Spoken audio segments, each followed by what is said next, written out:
우리 어르신들이 더도 말고 덜도 말고 항상 한가위 갖기만 해라, 그런 말씀을 자주 하셨습니다.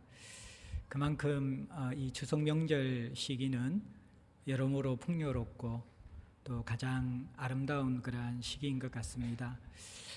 아침 저녁으로 불어오는 바람을 쐬다 보면요, 그 여름의 혹독한 폭염들 언제 있었나 싶을 정도로 참 마음의 감사가 흘러나올 수밖에 없는 그러한 신선한 바람을 느낄 수가 있습니다. 뿐만 아니라 하나님이 창조한 모든 세상이 아름답게 빚어지고 또 때를 쫓아서 과실들은 열매를 맺으면서 아름다움을 뽐내고 있는 것이 바로 우리가 지금 경험하고 있는 이 한가위 추석 명절 시기입니다. 제 인생을 돌아보니까 나는 어느 계절에 속했을까? 100세 시대이기 때문에 여름이라고 우기고 싶지만 여름은 아닌 것 같고, 저도 이제 가을에 들어간 인생이 아닌가 그 생각이 듭니다. 그러면 나는 얼마나 하나님 앞에 합당한 열매를 맺고 있는가, 아름다운 성숙이 내 삶 가운데 일어나고 있는가 돌아보게 됩니다. 사랑하는 성도 여러분들, 또 여러분의 인생은 어떻습니까? 시간이 갈수록 모든 피조 세계가 하나님의 말씀에 순종하여 그분의 뜻 안에서 성숙해 가고 열매를 맺는 것처럼 우리의 인생도 하나님 말씀을 쫓아 또 그분의 다스림 속에서 빚어지면서 열매를 맺고 살아가고 있습니까? 참 가을의 풍요로움을 볼 때마다 모든 자연은 아름답게 순종하는데 참 인간만큼은 하나님 안에서 저절로 순종하지 않고 또 저절로 열매 맺지 못하는 그런 연약한 자라는 것을 더 많이 또 느끼게 됩니다. 열매 맺는데 가장 큰 방해가 되는 것이 홍수도 있고 가뭄도 있지만 병충해 같은 게 있잖아요. 한번 나무에 병이 들게 되어지면 열매는 썩어서 더 이상 아름답게 탐스럽게 결실하지 못하는 것을 볼 수 있습니다. 우리 인생에 이러한 병충해와 같은 것이 어떻게 보면 우리 안에는 죄라는 것이 있어서 선을 행하고자 하지만 그 선을 행하는 것은 너무나 무력하고 또 저절로 되지 않고 약한 것처럼 느껴지고, 악을 행하는 것은 내가 노력하지 않아도 너무나 강하고 또 지속적으로 성실하게 우리 안에서 일하고 있는 것을 보면서 참 이 병충해 같은 우리 속의 악들이 우리의 인격과 신앙의 열매를 맺지 못하게 하는 것을 볼 수 있습니다. 뿐만 아니라 우리 안의 악뿐만 아니라 세상을 살아가면서 이 신락은 또 죄 속에 지배되는 세상이기 때문에 다른 무엇보다도 관계 속에서의 이러한 죄로 인한 상처와 아픔들이 우리를 힘들게 하는 것 같습니다. 특별히 오해나 또 억울한 일, 이러한 것들이 참 이 죄가 지배하는 세상 속에서는 항상 있기 마련이거든요. 선한 사람들 또 진실을 추구하는 사람들의 인생들은 그렇게 펴지지 않고 녹록지 않은 것처럼 느껴지고, 악을 행하는 사람들은 기세등등하고 그 악은 너무나 강력하게 느껴지는 것. 그래서 우리가 인생을 살아가면서 무력함을 느낄 때도 있고 또 때로는 속에서 불쑥 올라오는 분노가 일어날 때도 있는 것이죠. 그래서 어느 민족보다 참 우리 한국 백성들이 많이 앓고 있는 질병이 마음의 병인 화병이고 또 우울증과 같은 그러한 아픔들이 우리 안에 많이 있는 것 같습니다. 복음은 우리 안에 있는 이 죄도 이긴다라고 말씀하셨고, 또 복음은 이 십자가에 화목해 하신 그 복음은 관계와 관계 속에 있는 핥힌 상처들, 또 오해와 또 편견으로 일어난 그러한 어려움들도 극복하는 것이라고 우리에게 말씀해 주셨습니다. 명절이 되면 가족과 친지가 모여서 참 감사가 있고 화평이 있는 그러한 집안도 있지만, 또 우리 역시 상처와 아픔이 있고 죄를 가진 사람들이기 때문에 오히려 이 가까운 가족과 친지가 모인 자리가 마음의 그 아픔을 다시 덜추어내는 고통의 자리가 될 때도 있고 또 힘든 자리가 될 수도 있는 것, 그것이 우리의 현실인 것 같습니다. 복음은 이러한 우리 안팎의 악을 이길 수 있는 것입니까? 우리는 교리적으로 이 부분에 대해서는 동의하지만 삶의 현실 속에서 잘 느끼고 또 성도로서 경험하지 못하는 것 같습니다. 저는 오늘 여러분들과 함께 바울의 모습을 통하여서 악을 이기는 복음의 참된 모습이 무엇인가를 좀 살펴보고자 합니다. 바울은 오늘 본문에서 참 얼토당토하지 않는 그러한 억울한 오해를 받고 또 그 오해 때문에 비방에 그치는 것이 아니라 돌에 맞아 죽을 정도의, 또 사람들에게 구타당하여 죽을 정도의 그러한 상황에까지 치닫는 것을 보게 됩니다. 이러한 자신을 오해하며 자신을 죽이려는 무리들 속에서 바울이 어떻게 행동하는가, 복음을 가지고 이 오해와 악의 힘들을 이겨내는 바울의 참된 모습을 통하여서 우리의 모습을 돌아보고 또 복음의 힘이 어떠한가를 도전받으며 우리의 삶을 세울 수 있는 귀한 시간이 되었으면 좋겠습니다. 27절 말씀의 본문은 이렇게 시작됩니다. 성전에 있는 바울을 보고 나서 무리를 충동하여 그를 붙드는 일들이 갑자기 등장하게 됩니다. 지난 본문에 살펴보았듯이 바울은 1차, 2차, 3차 전도 여행을 다 마치고 예루살렘에 들어와서 선교 보고를 한 다음에 예루살렘에 유대 신자들이 가지고 있는 오해가 있다, 야고보가 이야기하면서 당신이 율법에 대해서 모세를 배신하였고 율법과 성경과 또 우리가 아주 소중하게 생각하는 전통들, 이러한 것들을 다 버렸다라고 그렇게 비방하고 당신을 공격하는 사람들이 있는데, 그것을 해소하기 위해서 정결 예식을 행하여서 율법을 존중하는 사람임을 좀 보여줬으면 좋겠다. 그리고 우리 공동체에도 4명의 나시린 서약을 한 사람이 있는데 이 사람들과 함께하면서 이들의 비용까지 함께 지불하게 된다면 사람들이 당신이 율법을 무시하는 사람이라는 오해를 거둘 것이다. 그래서 바울은 겸손히 순종하고 성전에서 정결 예식을 지금 행하고 있는 것입니다. 그리고 그 예식이 거의 끝나갈 무렵인데 어떤 무리들이 무리를 충동하면서 바울을 붙들고 있습니다. 이 붙든다는 것은 죄인을 결박하는 것처럼 포박하고 있는, 꼼짝달싹하지 못하도록 묶고 있는 그런 모습을 보여주는 것입니다. 성전에서 있는 바울을 결박하여서 또 무리들을 이렇게 소동을 일으키고 격동시켜서 바울을 공격하도록 하고 있는 이 사람들의 정체는 무엇입니까? 지난 본문에 야고보가 우려했던 유대인 신자는 아니었습니다. 이전에 율법에 열심히 있었던 유대인 신자는 아니었는데 아시아에서 온 사람들이다, 그렇게 이들의 정체를 이야기합니다. 아마 오순절 기간이 되어져서 원권 각지에 흩어져 있던 디아스포라 유대인들이 명절 절기를 지키기 위해서 예루살렘 성에 다 모이게 되었는데 이들은 아시아에서 온 사람들이다. 그 당시에 아시아에서 왔다라고 이야기한다면 그것은 바로 에베소를 이야기하는 것입니다. 에베소에서 온 사람들이 지금 바울을 붙들고 소동을 일으키고 바울을 괴롭히고 있는 것을 우리가 알 수 있습니다. 에베소는 바울이 1차, 2차, 3차 전도여행의 총 기간이 한 10년 정도 되는데 그 10년의 기간 동안 3년을 머물러 있으면서 집중적으로 복음을 전했던 것입니다. 그래서 에베소에 있었던 유대인들은 3년 동안 에베소에 있었던 바울을 누구보다도 정확하게 알고 있었던 것이죠. 그래서 성전에서 바울의 정체를 바로 알고 나서 이 바울을 향하여서 이 붙들고 또 사람들을 소동하여서 바울을 고소하고 있는 장면이 오늘 본문의 시작입니다. 자, 그러면 이 에베소의 유대인들은 왜 바울을 이렇게 붙들면서 무리를 선동하면서 고소하고 있을까요? 그 고소하는 내용이 오늘 본문 28절, 29절에 나옵니다. 두 가지인데 하나는 이 사람은 각처에서 우리 백성과 율법과 이곳을 비방하는 사람이다, 그렇게 이야기하는 것입니다. 이스라엘 백성들을 비방하고 있고 또 율법을 비방하고 있고 그리고 또 이곳 바울이 있는 성전을 비방하고 있는 자, 이 거짓된 잘못된 가르침을 모든 사람들에게 열심히 지금 가르치고 있는 자가 바로 여기에 여러분들이 붙들고 있는 바울이라는 사람이다 라고 이야기하는 것이죠. 지난 시간에도 말씀드렸다시피 이스라엘 백성들에게 율법은 하나님과의 언약 관계에서 하나님을 향한 헌신을 표현하는 것이었고 또 이스라엘 백성들은 그 하나님의 백성으로서의 자신의 정체성을 온전히 유지하기 위해서 할례를 행하고 선민의식을 계속해서 고취시켜 나갔습니다.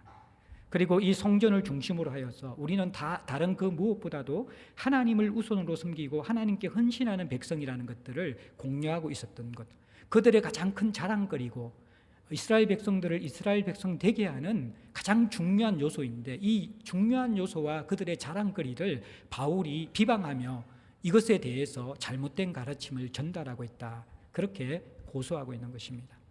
그런데 이것은 철저한 오해와 편견에서 이루어진 것입니다. 바울이 이스라엘 백성들을 비방했습니까?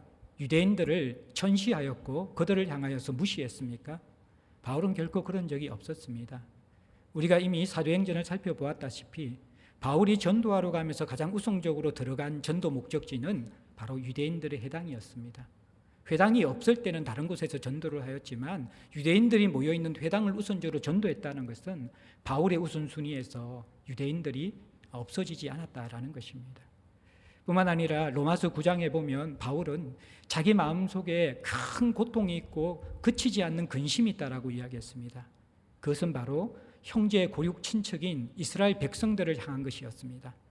그들이 하나님에 대한 열심은 있지만 제대로 된 바른 지식이 없어서 복음에서 멀어져 가는 것을 보면서 내가 그리스도에게서 저주를 받아 끊어질지라도 그의 형제 이스라엘 백성들이 하나님의 복음 안에서 구원받기를 원하는 것, 그것이 바로 바울의 참된 이스라엘 백성을 향한 자세였습니다. 자기 백성들을 무시한다라는 것은 이들의 오해였습니다. 다만 바울이 오해받을 수 있는 그러한 근거를 나타낸 것은 선민의식을 깨트린 것입니다. 하나님이 당신들만 사랑하는 것이 아니라 이방인들도 이제 하나님의 백성으로 사랑한다, 이 메시지를 이스라엘 백성들은 어떻게 이방인과 우리를 똑같이 사랑할 수 있는가, 그것은 우리의 선민의식과 우리가 가지고 있는 이 귀한 전통과 유산을 무시하는 것이다 라고 하면서 이스라엘 백성을 무시한다라고 오해하고 있었던 것이죠. 두 번째, 그들은 또 율법을 무시한다라고 이야기했죠. 말씀드린 것처럼 이미 디모데에게 할례를 행했고 바울도 갱그라에서 나실인 서원을 한 적이 있고 지금도 실제로는 이미 이러한 의식법은 그리스도의 십자가의 구속사역 안에서 다 완성되었기 때문에 지킬 필요가 없는 것이죠. 그렇지만 유대인 형제 신자들의 덕을 위하여서 기꺼이 일주일 동안 정결 예식을 지금 행하고 있고 또 자신이 행할 뿐만 아니라 나실인의 비용까지도 함께 대면서 철저하게 율법을 존중하는 모습을 지금 바울이 보여주고 있는 가운데 있습니다. 그런데 그들은 오해 가운데 율법을 무시하고 있다, 그렇게 비방하고 있습니다. 마지막으로 이곳 성전을 무시한다 그랬는데 이건 역시 잘못된 것이죠. 이 보이는 예루살렘 성전은 그림자 같은 것이죠. 이 성전에서 행하여지고 있는 제사와 모든 의식과 기도의 행위들은 이미 영단번의 제물이 되신 예수 그리스도의 십자가의 구속 제사를 통하여서 이 성전이 할 역할들이 다 완성되어졌다라는 것입니다.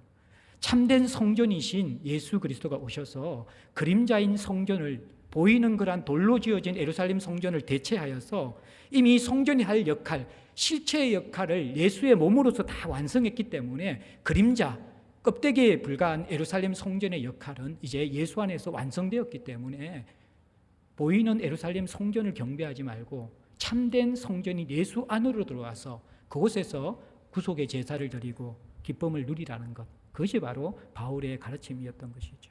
그래서 이건 역시 성전을 무시한 것이 아니었습니다. 그런데 이들은 바울을 오해하면서 죽이려고 덤벼들고 있는 것이죠. 두 번째, 바울을 향한 고소는 더 위험하고 또 참 중요한 고소인데 그것은 뭐냐 그러면 28절 후반절에 나온 것처럼 헬라인을 데리고 성전에 들어가서 거룩한 것을 더럽혔다, 그렇게 고소하고 있습니다.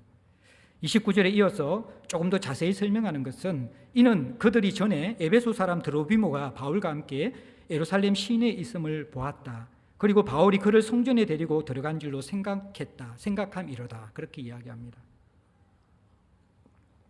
자, 어떤 상황이냐 그러면요, 예루살렘 성전은 이방인들이 들어오지 못하는 곳은 아닙니다.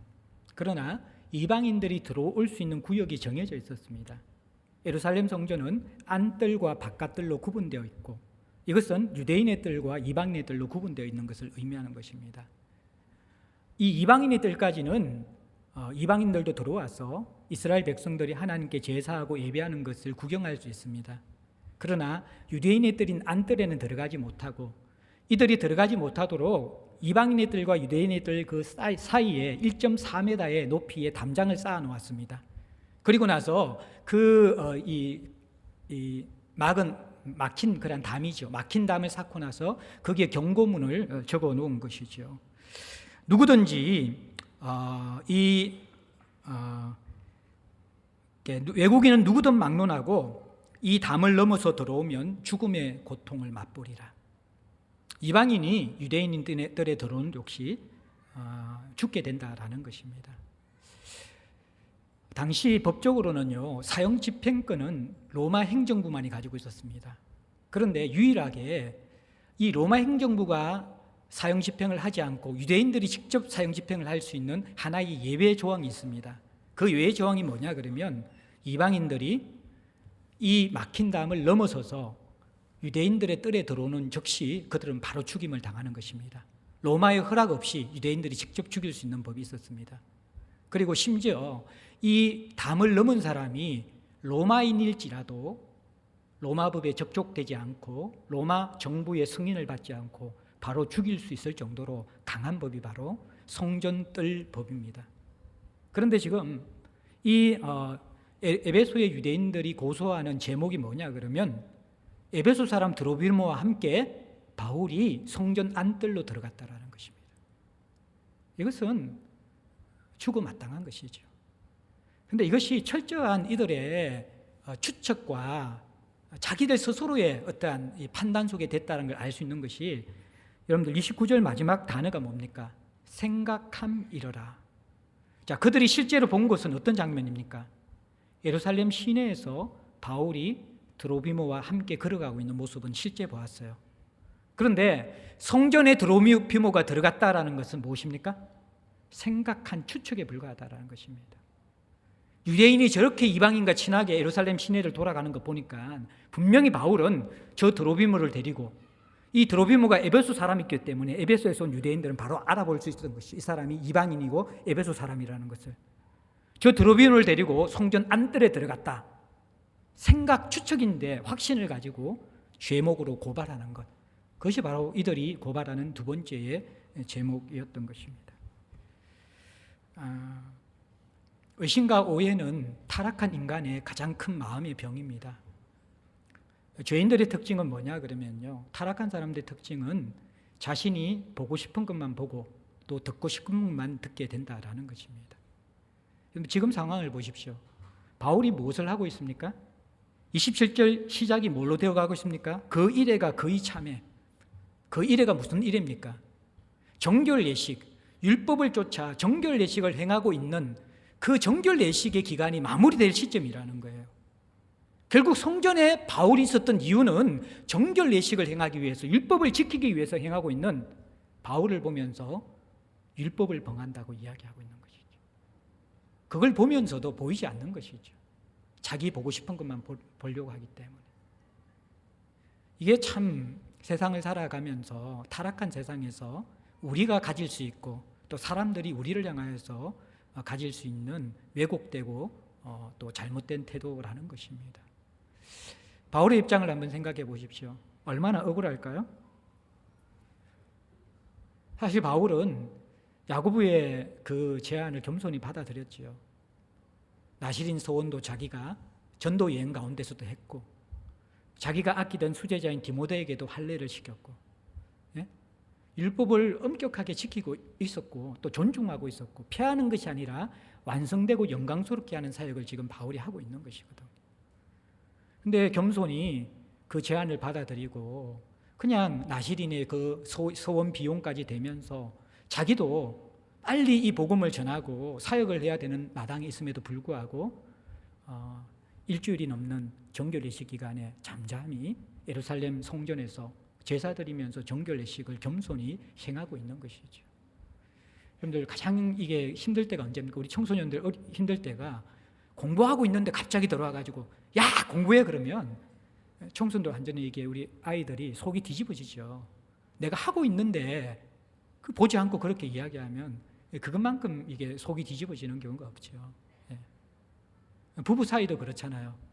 뭘 좀 하려고 그러는데, 이제 내가 청소 좀 하려고 그러고 설거지 하려고 그러는데 갑자기 화를 내면서 청소해 그러면 하고 싶은 마음이 쑥 달아내면서 막 화가 확 올라오죠. 그죠? 그러니까 내가 뭔가 이렇게 하고 있는데 이야기하면 굉장히 억울한데, 바울은 지금 거듭거듭 참으면서 유대인들에게 덕을 끼치기 위해서 자신에게 필요 없지만 자기는 더 하나님 앞에서 완성된 신학적인 지식을 가지고 있고 사실 이미 실체를 경험하고 있는데 유대인들을 위해서 그림자와 같은 이미 지나간 법을 겸손하게 순종해주고 있는 거예요. 그런데 거기에 대해서 이 유대인들이 당신은 우리 백성들도 버렸고 율법도 배반했고 성전도 더럽힌 그러한 사람이다.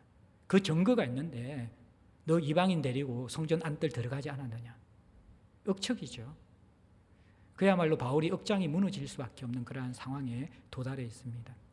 우리도 인생을 살면서 이렇게 억울한 일을 당할 때가 많이 있죠. 답답한 일을 당할 때가 많이 있죠. 자, 그런데 이것이 비방과 어떠한 비난으로 소동으로 끝나는 것이 아니라 더 나아갑니다. 어떻게 합니까? 30절에 보면 온 성이 소동했다. 원어적으로 보면 지진이 났다라는 말이에요.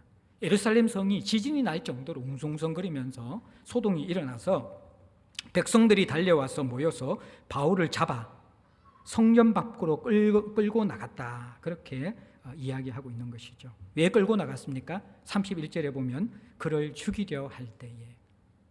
결국 이들은 고소하는 것에서 끝나는 것이 아니라 성전뜰을 이방인을 데리고 안뜰로 들어가는 사형에 해당하는 죄를 지었기 때문에 죽이려고 바울을 끌고 나가는 모습을 볼 수 있습니다. 결국 이들은 오해에서 비롯된 그들의 분노가 바울을 죽여야만 그들의 마음이 풀릴 정도로 극에 달하고 있는 폭도들로 강분한 모습을 볼 수 있습니다. 그러면서 30절 마지막에 아주 재밌는 또 그리고 상징적인 표현을 하고 있는데 그게 뭐냐 그러면 여러분들 보시면 문들이 닫히더라. 끌고 나가니 문들이 곧 닫히더라. 자, 성전문이 닫혔다라는 것이죠. 이것은 유대인들은 이러한 의미에서 성전문을 닫았습니다. 성전에서 부정한 자, 죄인을 쫓아냈다라는 의미에서 성전문을 닫았습니다. 그들은 성전의 거룩함을 지키기 위해서 바울을 내치고 죽이려고 내치고 또 이 죄인을 성전 안에서 죽일 수가 없지요. 피 흘릴 수 없지요. 성전 밖으로 끌고 나가서 성전 밖에서 죽이려고 하고 부정하고 죄인을 성전 밖으로 몰아내었다라고 상징적으로 이 성전문을 닫아버린 것입니다. 이것을 보면서 성경학자들은 이때 닫힌 예루살렘의 성전문은 결국 유대인들의 구원의 문을 닫은 상징적인 사건이다. 그렇게 설명하고 있습니다. 예수님께서 십자가에서 완성한 구원의 복음을 가지고 예루살렘에 도착한 바울. 이제 유대인뿐만 아니라 이방인까지 활짝 열려졌고 또 예수 그리스도가 그들이 기대하던 메시아이고 구원자라는 사실을 알지 못하여서 아직까지도 그림자를 붙잡고 있는 이 형식적인 종교인 유대교에 참된 실체이신 예수의 생명을 전하여서 구원의 복음을 초대하기 위해서 바울이 지금 예루살렘 성전 안으로 들어가 있는데 그 복음의 문을 이들이 닫아버렸다라는 것입니다. 그들은 부정한 사람들을 내어쫓고 거룩함을 지키기 위해서 문을 닫았다고 생각하고 있지만 실제로 교회사적으로 이 문은 생명과 구원의 문을 닫아버린 자기 의에 취해서 자기 전통에 취해서 자기 편견에 취해서 생명과 구원의 문을 닫아버린 역사적인 사건이라는 것을 우리에게 보여주고 있는 것이죠. 사랑하는 성도 여러분들, 우리가 닫아야 될 문이 있고 항상 열어둬야 될 문이 있거든요. 교회 안에 세상이 들어오는 것들, 세속이 들어오는 것들, 죄가 들어오는 것들은 우리가 철저하게 문을 닫아서 막아야만 하는 것이죠. 그러나 우리가 잘못된 판단과 전통과 또 우리 스스로 가지고 있는 선입견들로 인하여서 하나님의 은혜의 문까지 닫아버린다 그러면요, 그것은 굉장히 어리석은 잘못을 범하는 것입니다. 오해하지 말고 조심해서 잘 들어주시기 바랍니다. 분명히 동성애는 죄가 맞습니다. 그런데 한국교회의 문제는 뭐냐 그러면 죄에 대한 기준은 분명히 하고 죄는 교회 안에 들여넣어서는 되지 않습니다. 그런데 그 속에 은혜의 문을 닫아버리는 것, 동성애자들도 구원받아야 될 하나님의 백성 아닙니까? 저는 그렇게 생각합니다. 예수님 당시의 세리와 창기들, 하나님의 구원의 대상이었습니다. 어떻게 보면 오늘날 우리가 혐오스럽게 생각하는 동성애자들과 비슷한 그러한 사회적인 어떠한 지위를 가진 사람들이라고 생각할 수 있을 것입니다. 이 부분에 대한 어떤 의학적인 이런 모든 논의를 다 제껴놓더라도 그리스도인들이 분명히 가져야 될 것들은 죄는 열어놓으면 되지 않습니다. 그러나 그것으로 인해서 은혜의 문을 닫으면 안 된다라는 것입니다. 우리가 싸워야 될 것은 원수이고 사단이지 죄인이 아니라는 것이죠. 근데 우리는 우리의 어떤 편견된 신학 의식들과 또 우리의 어떤 이 고집 속에서 잘못하면 은혜의 문을 닫아버리는 어리석음을 범할 때가 있음을 여러분들이 잘 이렇게 분별해야 되는 것들, 우리가 이렇게 기억을 해야만 합니다. 그리스도의 복음 안에서 용서받지 못할 사람은 아무도 없습니다. 만약 거기에 대해서 여러분들이 문턱을 놓고 여러분들이 그 속에 어떤 구분을 짓고 문을 닫는다고 한다면 우리도 똑같이 이 유대인들과 함께 하나님의 은혜의 문을 닫고 있는 자가 아닌가 생각해 보아야만 합니다. 제가 오해하지 말고 잘 들으시라고 이야기했죠. 죄에 대해서 열어놓아라는 것이 아닙니다. 그것이 아니라 하나님께서 죄인을 사랑하시고 그들에게 구원의 문을 열어두시는 그 부분에 대해서 다시 한번 깊이 생각하라라는 것입니다. 분명히 이때 유대인들은 거룩함을 지키기 위해서 문을 닫았다라고 생각할 것입니다. 그런데 이것은 하나님이 보시기에는 잘못된 신학이었습니다. 교회는 만민의 기도하는 집이고 유대인들에게 먼저 은혜를 주신 것은 그 은혜를 가지고 자기들만 누리는 것이 아니라 세상에 흘려보내도록 만민 이방들에게 구원의 복음의 소식을 흘려보내도록 그들을 먼저 선택하셨던 것입니다. 그런데 우리 역시 1만 달란트 빚진 자로서 하나님의 은혜의 복음을 받아서 하나님의 자녀가 되었는데 저 사람은 하나님의 사랑에서 죄된 자야, 저 사람은 하나님의 사랑을 받을 자격이 없는 자야라고 그렇게 우리가 단정하는 순간, 그것이 꼭 동성애자가 아니더라도 우리가 교회 안에서 내 기준과 내 생각에 다른 사람들, 또 직장 속에서 내 생각과 내 기준에 다른 사람들, 또 명절이 되어서 가족과 친지를 만나면서 내 생각과 내 마음에 다른 사람들, 내 본성과 내 인격이 안 되어서 그들을 받아낼 수 없는 것은 어쩔 수 없습니다. 그러나 복음 안에서 우리가 가져야 될 태도는 하나님은 모든 사람에 대해서 열려 있다라는 것들, 그 마음들을 닫는 순간 사실은 닫히는 것은 그들이 닫히는 것이 아니라 내 속에 은혜의 문이 닫히고 생명의 문이 닫힐 수 있다라는 두려움을 가지면서 문을 닫는 것 조심해야만 하는 것이죠. 정말 거룩함을 지키기 위해서 문을 닫는 것인지, 아니면 나의 다름을 지키기 위해서, 자기 의를 쌓기 위해서, 다른 사람과 구별짓기 위해서 문을 닫는 것인지, 성도와 교회는 지혜롭게 분별하지 않으면 닫아야 될 문은 열어놓고 열어놓아야 될 문은 닫을 수 있는 어리석음을 범할 수 있는 것, 우리가 기억해야만 하는 것입니다. 그러면서 이제 이 죽음까지 내쳐진 이 바울, 오해와 편견으로 문을 닫고 바울을 쳐 죽이려는 이 상황에 어떤 일이 일어납니까? 31절에 보면 그들이 죽이려 할 때에 예루살렘이 요란하다는 소문이 전체에 퍼지게 되었습니다. 그리고 그것이 군대의 천부장에게도 들렸습니다. 당시 어떤 지리적 배경을 조금 설명해 드리면요, 예루살렘 성전이 있고요, 예루살렘 성전의 북서쪽으로 언덕이 있습니다. 그 언덕 위에 안토니아 요새라는 것이 있었습니다. 이 안토니아 요새는 로마 군인들이 상주하고 있는 요새였습니다. 왜 거기서 지어놨냐 그러면요, 이 높은 곳에 있기 때문에 항상 이곳에서 보면 예루살렘 전체를 볼 수 있을 뿐만 아니라 특별히 절기 때가 되어지면 성경에서 폭동이 자주 일어났었습니다. 많은 사람들이 모였기 때문에. 그래서 성전을 바로 바라볼 수 있는 위치가 바로 안토니아 요새입니다. 그 요새에서 항상 이 예루살렘 성전에 일어난 일을 일거수일투족 이렇게 감시하고 있는 것이 바로 로마 수비대였던 것입니다. 바울을 죽이려고 소동이 일어나고 성문을 닫고 바울을 끌고 나가는 것을 그 안토니아 요새에서 보면 망대에서 선명하게 보여지는 것입니다. 그러니까 바로 이것이 천부장에게 보고되어졌습니다. 당시에는 절기였기 때문에 이 천부장이 오순절 절기였기 때문에 천부장에는 1000명의 부하들을 거느리는 그러한 지휘관을 의미하는 것입니다. 당시 이 로마 군대는요 760명의 보병과 240명의 기병, 이들이 안토니아 요새에 정착하면서 1000명이 이 수비를 보고 이 안전을 지키고 있었던 것이죠. 그래서 이 천부장이 여러분들 어떻게 합니까? 32절에 급히 군인들과 백부장들을 거느리고 달려 내려갔다. 이것이 소요가 작은 것 같으면요 천부장이 직접 출동할 필요가 없어요. 천부장 밑에는 6명의 백부장이 있었거든요. 6명의 백부장 밑에 180명의 군대들이 다 이렇게 같이 배치되어져 있어요. 작은 소요 같으면 백부장 1명 보내가지고 이렇게 정리하면 돼. 180명 정도도 많은 군대잖아요. 그런데 어떻게 합니까? 천부장은 자기 밑에 있는 백부장을 데리고 군사들을 이끌고 내려가는데, 여러분들 열과 오를 착착 맞춰서 이렇게 이 군화발을 가지고 탁탁 뛸 때 그 위협감들 있잖아요, 그죠? 그 위에서 또 밑으로 쿵쿵쿵쿵 이렇게 열을 맞추어서 엄청난 군인들이 이 폭동을 일으키는 사람들 진압하러 내려오고 있는 것이죠. 아주 위압적인 모습이 되었습니다. 그러니까 어떤 일이 일어납니까? 32절 후반절에 보면 이 그들이 소요를 일으키고 바울을 잡아서 죽이려고 하는 이 유대인들이 천부장과 군인들을 보고 나서 바울치기를 그쳤다, 그렇게 이야기하는 것이죠.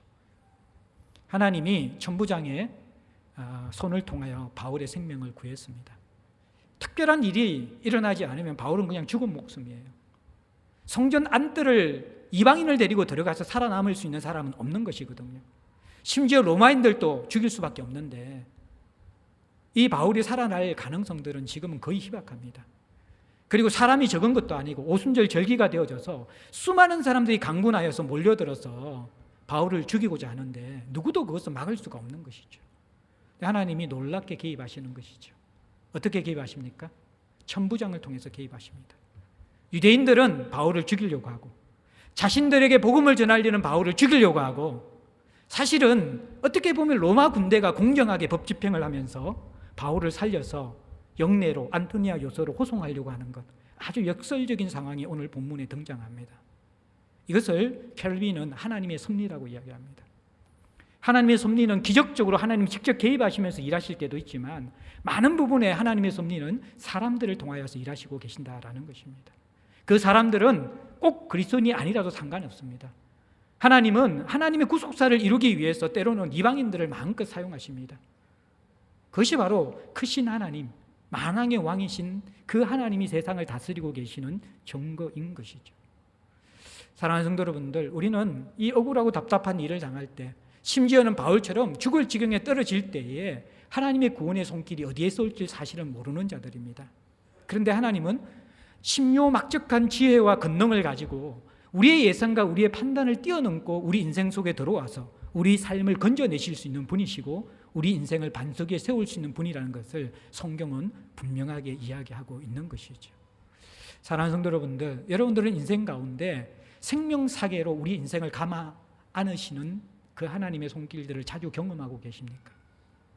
참된 영성이라는 것은 물론 예배 드릴 때, 말씀 들을 때 하나님 앞에 집중하여서 하나님을 깨닫고 하나님 앞에 발견되어지고 그분을 누리는 것 너무너무 중요하지만, 그러나 또 그 영성은 그것을 넘어서서 우리의 일상 가운데서 때로는 그것이 사람이 아니라 환경일 수도 있고, 때로는 그것이 그리스도인이 아니라 넌크리스찬일 수도 있다는 거예요. 근데 그런 상황 가운데 여러분들이 하나님이 내 인생에 개입해 들어오시고, 때로는 그 보호해 주시고 생명사계로 나를 안으시고, 때로는 깨우쳐 주시면서 용기를 주시면서 우리의 삶을 이끌어 가시는 것들, 그 하나님을 우리가 경험하는 것들, 그것이 이 억울한 인생사, 많은 사람들이 나를 공격하고 있고 사방의 원수들이 나를 에워싸고 있는 이 세상 가운데서 하나님을 경험하며 이 세상을 살아갈 수 있는 성도의 값진 경험이라는 것입니다. 제가 작년에 한번 말씀드렸지만 안식과 연구기간 마치고 들어와서 어떻게 목회할까 고민할 때 하나님은 신묘막적한 방법으로 깨우쳐 주셨거든요. 폭우가 쏟아지고 첫 주일날 제가 이제 그 예배를 드리고 월요일날 설교 준비하러 갔는데 1, 2, 3층 되는 우리 성내동 이 건물이 다른 데는 다 멀쩡한데 제 목양실만 침수되어져 있는 거예요. 저만 제가 이렇게 많은가? 목양실에는 물이 이렇게 들어왔는가? 결국에는 기물들 다 드러내고 이사를 다시 했어요. 밑에 바닥 다 뜯어내고 밑에 또 이제 이렇게 전기 판넬까지 있기 때문에 그 며칠 동안 말리고 다시 다 이렇게 하는데 일주일 이상 공사를 하면서, 그러면서 제가 느꼈던 것들은 뭐냐 그러면, 야, 내가 이제 6년 7년 했다라고 안주하지 마라. 복음은 항상 개혁되는 거야. 그냥 너가 쉽게 그렇게 사역하지 말고 항상 근본을 개혁해라. 너 밑바닥부터 개혁해라. 그게 어떻게 보면 그냥 씩 넘어갈 수 있는데, 어떻게 그래, 이 1, 2, 3, 4층 다 있는데 비가 왔는데 비가 천장에서 떨어진 것도 아니고 옆에 있는 배수구가 막혀서 물이 흘러 들어왔는데, 물 흘러 들어갈 수많은 곳이 있는데 그곳이 목양실만 싹 들어와가지고 목양실만 침수했겠냐? 저는 그걸 하나님의 섭리를 보는 것이죠. 하나님 그렇게 깨닫게 해주시더라고요. 이번 주는 제가 존경하는 또 동력자와 선배님과 함께 좀 자전거를 좀 탔습니다. 오랜만에. 여름에 너무 더워가지고 한 2, 3개월 정도 이렇게 제가 자전거를 제대로 못 타가지고 정말 내가 이렇게 팔당대교까지 가기로 했거든요. 갈 수 있을까? 막 마음에 걱정과 근심이 가득했습니다. 그래서 용기를 내어서 이제 자전거를 가지고 나갔는데, 제 선배이신 신웅석 선교사님과 그리고 우리 교회 몇 번 오셨던 김병년 목사님과 함께 자전거 올림픽 대교 밑에서 이제 만나가지고 팔당대교까지 가는데, 이전에는 제가 이제 신웅석 선교사님하고 두 사람만 한번 제가 봄에 한번 같이 탔었거든요. 팔당까지. 근데 이분이 체력이 너무 좋으세요. 그러니까 평속을 25km로 가시는 거예요. 자전거 안 타본 분들은 평속 25km가 어느 정도인지 모르는데 숨이 헐떡거릴 정도로 이게 오르막도 있고 있기 때문에 정말 빨리 가야지 25km거든요. 근데 제가 그날 평속을 보니까 25km가 나왔더라고요. 팔당까지 갔다 와서 돌아와서 제가 죽는 줄 알았거든요. 야, 다시는 이분하고 안 가야지. 너무너무 힘들더라고요. 근데 이분이 또 같이 가시잖아요. 근데 이제 김병년 목사님이 이제 같이 끼면서 내가 체력이 안 좋고 한 2, 3개월 내가 못 타가지고 오늘 끝까지 갈 수 있을지 모르겠다 그러니까 저보고 제일 앞에 서라는 거예요. 당신의 속도에 우리가 맞추겠다라고. 미안해서 어떻게 하냐고. 내가 중간에 가겠다 그러니까 아니라 앞장서라 그런 거예요. 제가 이제 자전거를 탔어요. 근데 제가 그냥 이제 22km, 23km 정도로 탔거든요. 25km는 너무 빠른 것 같아가지고. 근데 갑자기 이제 김영렬 목사님 앞으로 오면서 왜 그렇게 빨리 타냐는 거예요. 어떻게 타야 되냐 그러니까 이분은 저기 이제 그 낙동강까지 종주를 몇 번 하신 분이거든요. 멀리 탈 때는 이렇게 타면 안 된다고 20km 밑으로 타라는 거예요. 제일 좋은 평균 속도는 17km다. 그래서 제가 17km, 18km에 맞춰가지고 갔어요. 그러니까 어떤 일이 일어나냐 그러면요. 자전거를 타면서 대화를 할 수 있는 거예요. 그러면. 그리고 옆에 자연이 다 보이는, 환경이 다 보이는 거예요. 그리고 놀라운 일은 실제로 팔당대교 도착했는데 저번에 하고 별로 시간차가 안 나는 거예요. 25km 달릴 때 하고. 그리고 나서 왜냐하면 미식코로 달릴 땐 중간에 쉬었거든요. 힘들어가지고. 17km 달리니까 중간에 쉴 필요가 별로 없는 거예요. 실제로는 차이도 별로 안 나고 이제 팔당대교 거기 도착해가지고 초계국수 잘하는 데가 있다 그래가지고 초계국수 먹고 나서 있는데 3명 다 합의한 게 뭐냐 그러면 체력이 남아돈다라는 것입니다.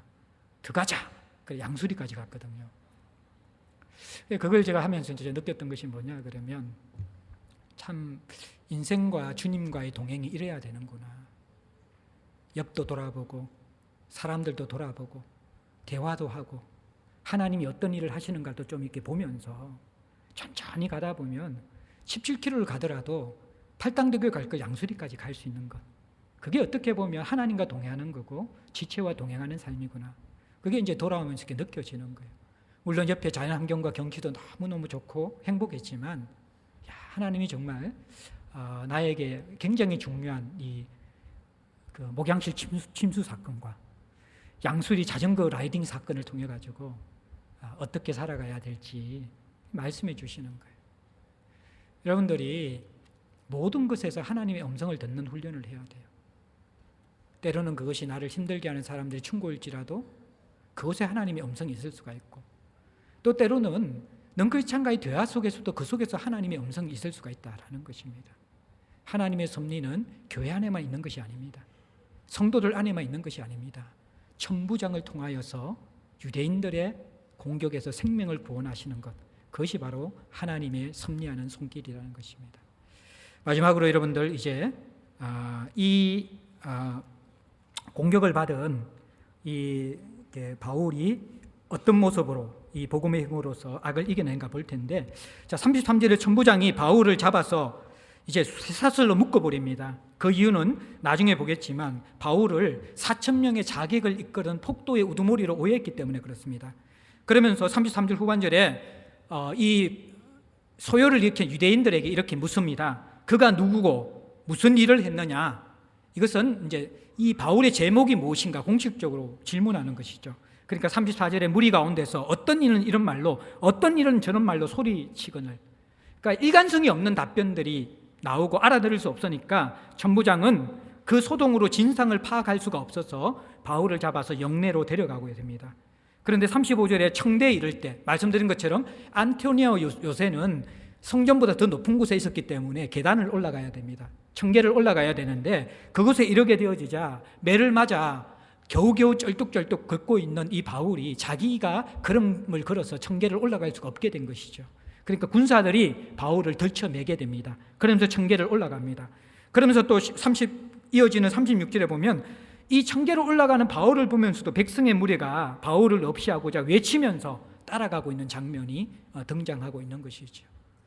그러니까 이미 로마 군인들에 의해서 호송되어서 가고 있는데 청계를 오르지 못하면서 바울이 이렇게 멈춰 서 있게 되자 유대인들이 그 멈춰 있는 바울을 로마 군인들이 포박한데도 잡아서 이렇게 괴롭히려고 그렇게 덤벼들고 있는 것이죠. 그러면서 소리를 지르고 있는 것이죠. 그러니까 이 군인들이 바울을 들쳐업고 청계를 올라가서 안토니아 요새로 들어가고 있는 장면입니다. 자, 그러면서 37절에 이 상황 가운데 바울이 갑자기 그럴 수도 없는 이 바울이 너무 많이 맞아서 실제적으로 이 바울에게 질문할 수 없어서 유대인들에게 이 사람의 제목이 무엇이냐 질문하고 바울에게는 묻지도 않았어요. 그런데 바울이 37절에 헬라 말로서 천부장에게 이렇게 이야기합니다. 내가 당신에게 말할 수 있느냐? 여러분들 이게 외국에서 유창한 영어를 이야기하면 사람들이 좀 다르게 보잖아요. 본토 발음으로. 그런 것처럼 이 폭도인 줄 알았던 바울이 그리고 말도 못할 줄 알았던 피투성이가 되어 있는 이 바울이 갑자기 천부장을 보면서 유창한 헬라어로 내가 당신에게 말을 할 수 있는가? 이거 아주 고급스러운 그런 헬라어를 구사하면서 이야기하니까 이 천부장이 깜짝 놀라는 거예요. 37절에 네가 헬라 말을 아느냐? 지금 헬라 말을 했죠, 그죠? 이거는 이게 정말 아느냐 질문하는 게 아니라 감탄한 것이죠. 어떻게 너가 이 헬라 말을 아느냐? 그러니까 바울이 이어서 이야기합니다. 38절에 그러면서 이 천부장이 바울에 대해서 오해하고 있었던 그의 정체성은 이전에 소요를 일으켜 자기 4,000명을 거느리고 광야를 가던 애굽인 아니냐. 지금부터 한 3년 전에 애굽인 한 사람이 많은 그런 이 자객은 식칼, 칼을 가지고 다니면서 언제든지 암살하려는 그런 사람입니다. 근데 이 사람이 자기는 능력이 있어서 감난산에 이 폭도들을 데리고 와서 내가 외치면 저 예루살렘 성전이 무너질 것이다. 이런 예언을 막 하고 있었던 것이죠. 그러니까 유대인들도 이 사람들을 싫어해서 죽이려고 하고 있었고 로마인들에게는 이 사람이 굉장히 위험한 그런 정치 선동가였습니다. 그래서 총독 벨릭스가 이 애굽인 부대를 습격하여서 거의 대부분 멸절시키고 4,000명 데리고 광야로 숨어버린 것이 바로 애굽인 자객이었습니다. 그런데 아마 이 유대인들이 죽이려고 하는 거 보니까 이 유대인들이 그때 혐오하고 있던 그 폭도가 아닐까 그렇게 오해하고 있었던 것이죠. 그런데 바울은 39절에 나는 유대인이라 소읍이 아닌 길리기아 다소 시의 시민이다. 무슨 말이냐 그러면 나는 유대인이라는 것이고 애굽인이 아니고 그리고 소읍 작은 고을이 아니라 길리기아의 다소 시에 있는 사람이다. 다소 시민이다. 왜 이 말을 하냐 그러면요. 다소는 로마 제국의 굉장히 큰 도시이고요. 다소에는 4개의 대학이 있었습니다. 이 말은 뭐냐 그러면요. 바울이 교양이 있는 배움을 아주 많이 한 그런 지식인이라는 것입니다. 그러니까 교양이 있고 지식이 있는 다소 시민이 어떻게 내가 폭동을 일으킬 수 있겠느냐.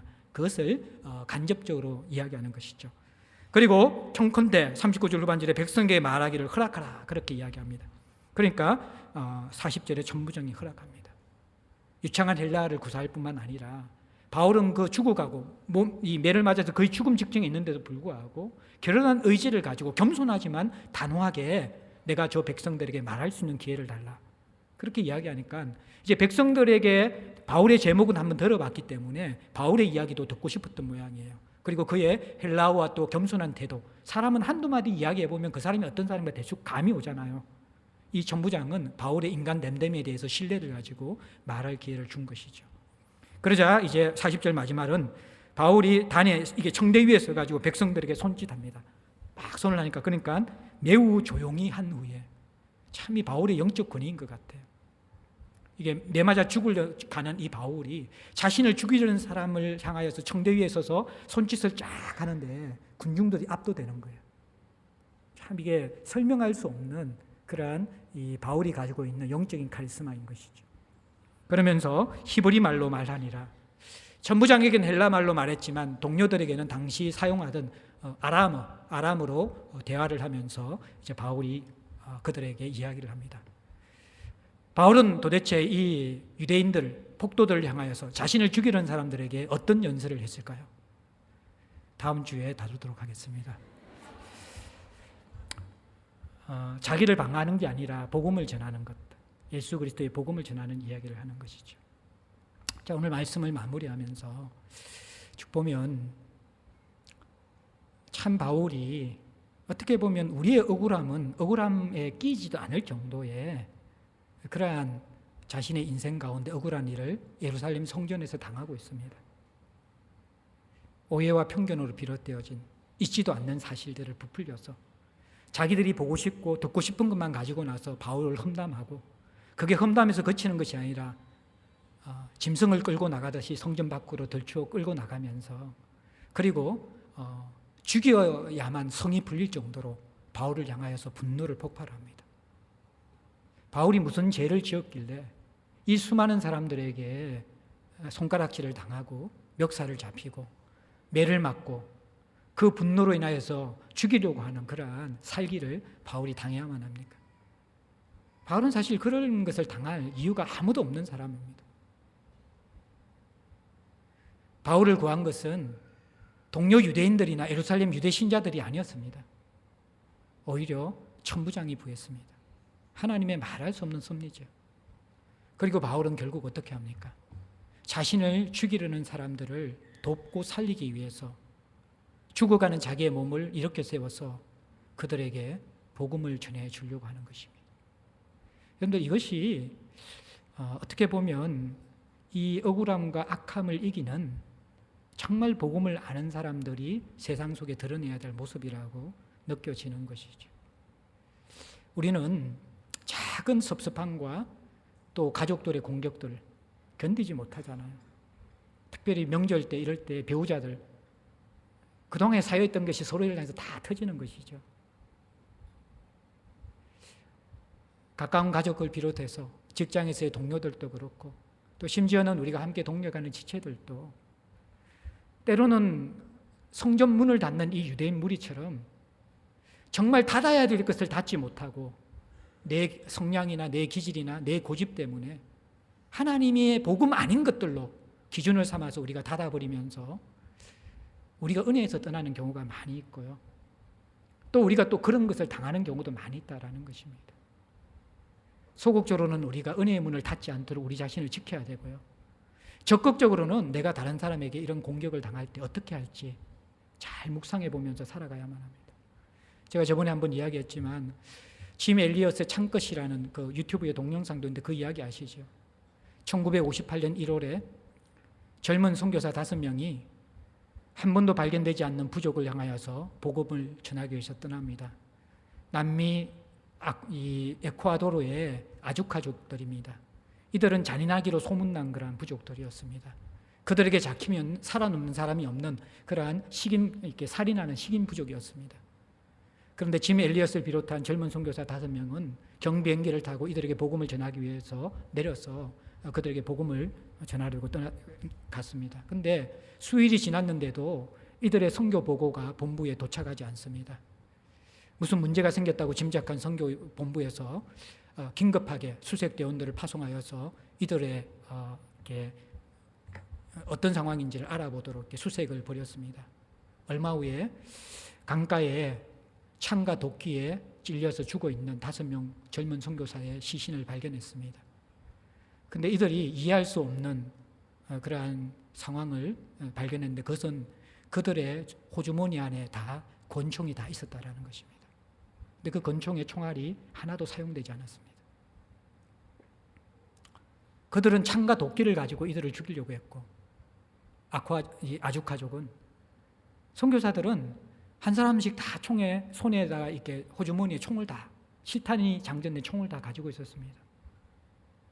자기의 생명을 구하려고 하면 충분히 그들을 다 죽일 수 있었습니다. 그러나 그들은 5명 모두가 복음을 위해서 그들을 죽이지 않고 자신들이 죽기로 결정한 것입니다. 그런데 이 이야기는 이것으로 끝나지 않습니다. 5명의 젊은 선교사가 죽은 얼마 되지 않아서 이 선교사들의 아내들 5명이 다시 아주카족을 찾아갑니다. 다행히도 이 아주카족은 여자들을 죽이는 것은 비급한 짓이라고 생각했기 때문에 이 여자들은 죽이지 않고 자신의 마을로 데리고 갔습니다. 선교사 부인들은 자신들이 할 수 있는 최선을 다해서 수고하며 애쓰면서 그 부족들의 필요를 도왔습니다. 오랜 시간이 지나고 나서 이 아주카족의 추장이 엘리엇의 아내에게 이렇게 질문했습니다. 당신들은 누구입니까? 당신들은 도대체 누구입니까? 그리고 왜 이런 일을 하고 있습니까? 우리와 무슨 상관이 있기에 이렇게 우리를 위해서 수고하고 있습니까? 그때 짐 엘리엇의 부인 엘리자베스 엘리엇이 이런 말을 했습니다. 저는 당신들이 5년 전에 죽인 젊은 선교사의 아내입니다. 제가 여기에 있는 이유는 우리 남편들이 하지 못한 일을 계속해서 하기 위해서 온 것입니다. 우리는 당신들에게 그리스도의 사랑을 전하여서 당신들을 돕기 위해서 왔습니다. 그 추장은 그 자리에서 얼어붙은 듯이 멈춰서 버렸습니다.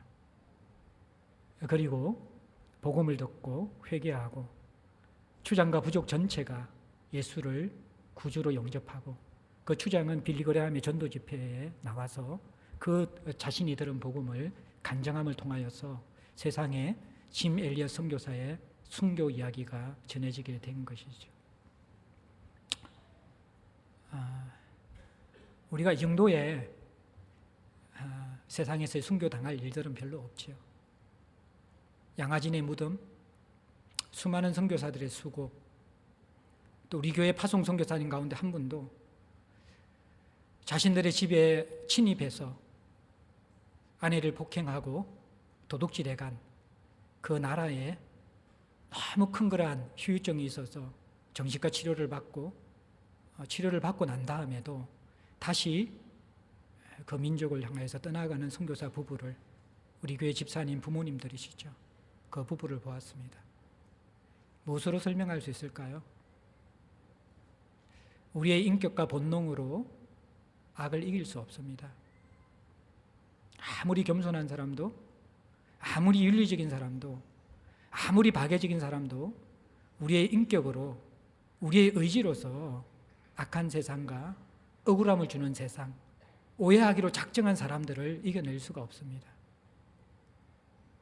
복음은 그런데 이것을 이기는 것, 예수가 자신을 십자가에 못 박는 무리를 위해서 저들이 하는 짓을 알지 못합니다. 저들의 죄를 사하여달라고 기도하시면서 이겨내셨습니다.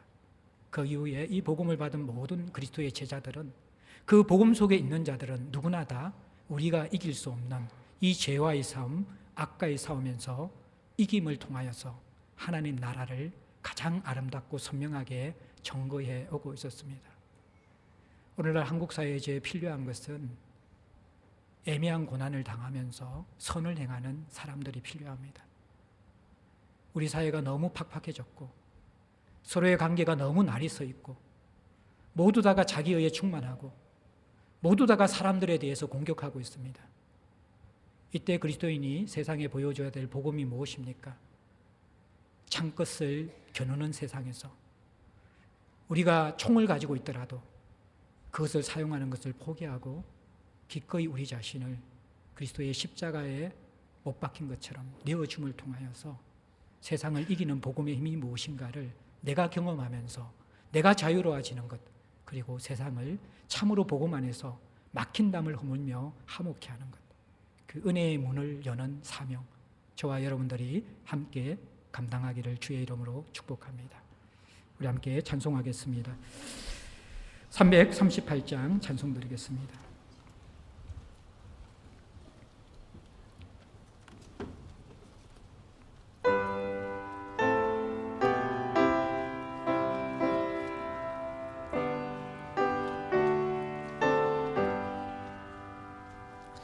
내 주를 가까이 하게 하는 십자가 짐 같은